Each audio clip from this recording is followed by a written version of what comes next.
안녕하세요. 이상튜브입니다. 한국 정부가 폴란드의 크랩자주포의 우크라이나 수출을 허용한 것으로 보입니다.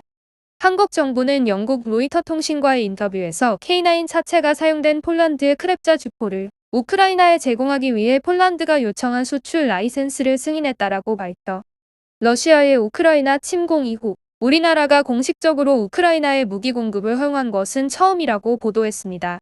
폴란드가 개발한 크랩자주포는 AS-92 포탑과 K9의 차체를 결합한 것으로 러시아의 우크라이나 침공 초기에 폴란드는 18대의 크랩 자주포를 제공했습니다.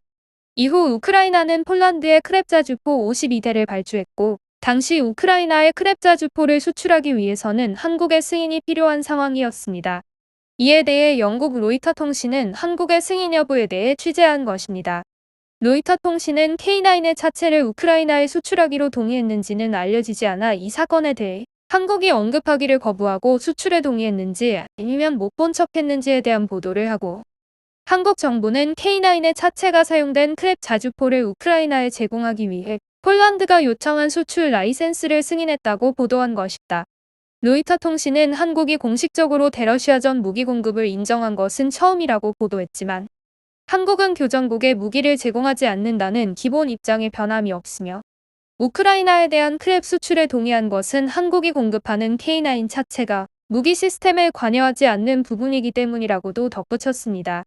또한 최근 폴란드와 계약을 체결한 K2 전차와 K9 자주포 및 FA-50과 천무를 우크라이나에 수출하려면 추가 동의가 필요하며 이들 무기 판매는 폴란드의 방어력을 높이기 위한 것이 아니다라고 강조했습니다. 이어 로이터는 이 문제에 대한 한국의 민감성은 미국에 대한 155mm 포탄 수출에서도 나타나고 있으며 미 정부 관계자들은 구입한 포탄을 우크라이나에 제공할 것을 요구하고 있지만 한국은 포탄의 최종 사용자가 미국이어야 한다고 주장하고 있습니다. 즉 포탄의 최종 사용자는 미국으로 수출된 포탄을 우크라이나로 이전하려면 이 역시 판매국인 한국의 동의가 필요하다는 뜻이라고 보도했습니다. 이에 대해 우리나라의 한덕수 총리는 우크라이나에 대한 살상무기 지원은 아직 결정하지 못했다고 CNN과의 인터뷰에서 밝혔습니다. 리처드 라이더 미 국방부 대변인은 지난 2일 지난해에 이어 한국과 155mm 포탄 구입에 관해 논의를 진행하고 있다고 시인했지만 한덕수 총리는 우크라이나가 기대하는 직접적인 무기 지원에 대해 아직 결정하지 못했다고 CNN 취재에서 답했습니다. 한국은 지난해 말에 미국의 요청에 응해 10만 발의 155mm 포탄 수출에 동의했습니다. 당시 한국은 포탄의 최종 사용자는 미국이라는 조건과 한국의 승인 없이 우크라이나로 이전할 수 없다는 뜻을 밝혔다고 국내 언론에서 보도했습니다. 하지만 올해 들어 다시 미국이 155mm 포탄을 구입하고 싶다고 타진해 온 것입니다.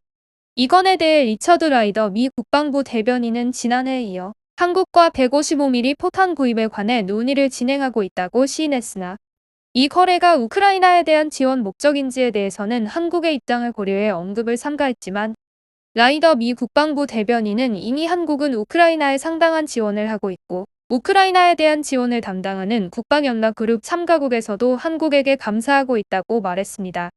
이러한 상황에서 CNN은 한국의 한덕수 총리에게 우크라이나가 기대하는 직접적인 무기 지원을 검토하고 있느냐고 질문한 것입니다.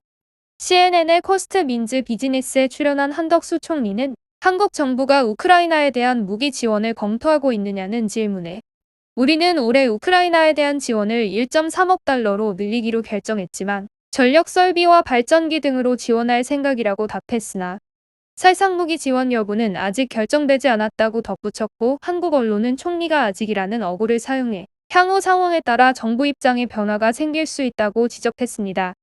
즉 한국 정부는 거듭 우크라이나에 살상무기를 제공하지 않겠다고 주장해왔지만 CNN의 질문에 기존 입장을 되풀이하는 것이 아니라 아직 결정한 바 없다고 답했기 때문에 우크라이나가 기대하는 직접적인 무기 지원에 대한 가능성을 닫지 않았다는 뜻으로 풀이될 수 있습니다.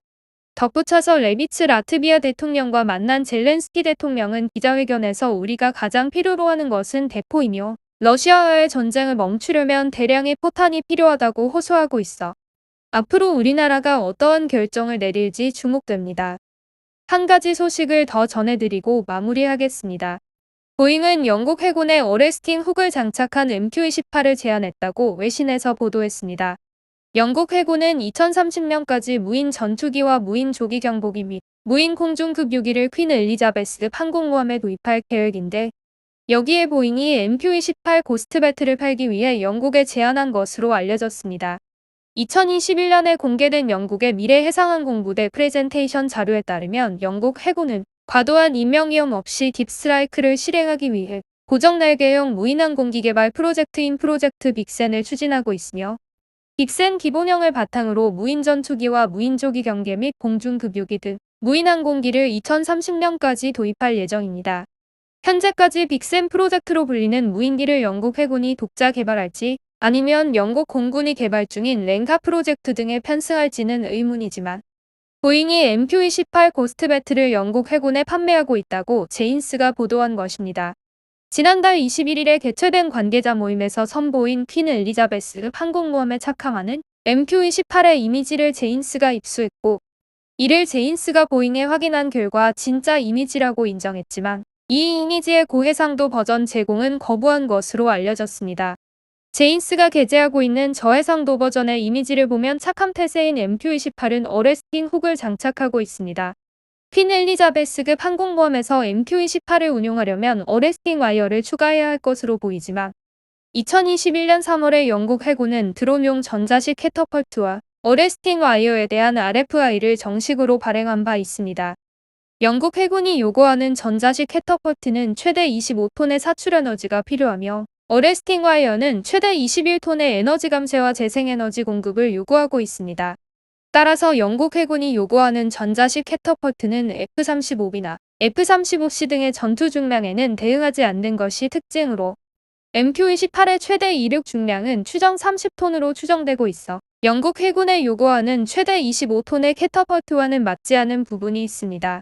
하지만 MQ-28도 개발 중이고 전자식 캐터펄트나 어레스팅 와이어도 본격적인 도입에 이르지 못하고 있어 수정 가능한 범위일 것으로 보입니다. 어쨌든 영국 해군의 프로젝트 빅센에 MQ-28이 이름을 올리고 있는 것은 확실하지만 BA도 민첩하고 저렴한 무인 전투기의 컨셉을 발표하고 있기 때문에 영국 해군이 어느 기업을 선택할지는 알 수가 없습니다. BA는 무인 전투기의 개발 제조 프로그램인 모스키토의 대안으로서 영국 공군에 판매할 가능성이 높습니다. 캔도르 미 공군 장관은 차세대 전투기 프로그램의 구성 요소로 MQ-28A를 채택할 수 있는지에 대해 예비적인 협의가 진행되고 있다고 밝혔기 때문에 MQ-28은 호주와 미국 및 영국이 잠재적 구매국으로 떠오르고 있다고 할 수 있습니다. 현재 영국 공군은 퀸 엘리자베스 항모에는 무인기 탑재할 예정이며 앞으로 우리나라 공군도 항공모함을 건조하게 된다면 무인기도 탑재될 예정이어서 영국의 항모 탑재용 무인기는 우리나라에도 참고 자료가 될 수 있습니다. 과연 영국 해군이 MQ-28A를 선택할지 주목됩니다. 이상 마치겠습니다. 이산튜브였습니다.